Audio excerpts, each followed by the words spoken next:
समय पहले की बात है। सूरजपुर नाम के गांव के पास एक शांत और सुंदर नदी बहती थी।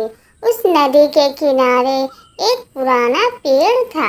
उसी पेड़ पर कालू नाम का एक कौवा रहता था। कालू बहुत घमंडी था। उसे लगता था कि उससे अच्छा उड़ान भरने वाला तो कोई है ही नहीं। एक दिन बहुत दूर दराज से उड़कर कुछ हंस आए। वे हिमताल नाम के प्रदेश से आए थे और थके हुए थे, तो उसी पेड़ की डालियां पर बैठ गए।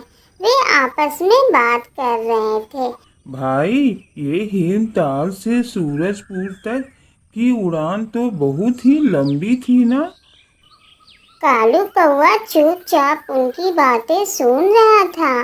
फिर अकड़ते हुए बोला। कहाँ से आए हो तुम लोग? एक हंस बोला। हम हिमताल से आए हैं। कालू हंसी उड़ाते हुए बोला। हिमताल? अरे इतना तो मैं रोज सुबह शाम उड़ लेता हूँ।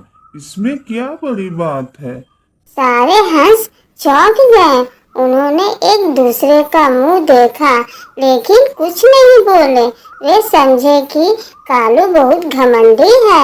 अब कालू और फूल गया। वह बोला। अरे मैं तो हवा में ऐसी ऐसी कलाबाजियां करता हूँ कि बड़े बड़े पंछी चकरा जाते हैं। कोई मुकाबला करना हो तो आजमा लेना मुझसे। एक छोटा और समझदार हंस चीकू बोला।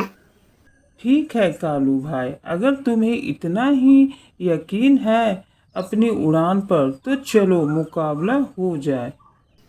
दोनों उड़ने लगे। शुरुआत में तो कालू ने खूब करतब दिखाए।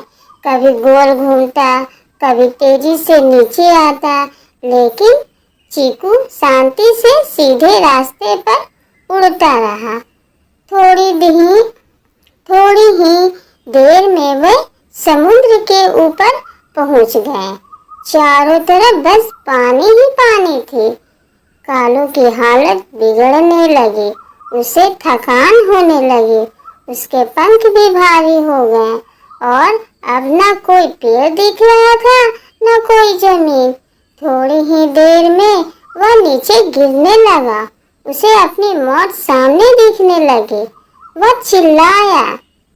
बचाओ बचाओ, मैं डूब जाऊंगा, मुझे कोई बचाओ।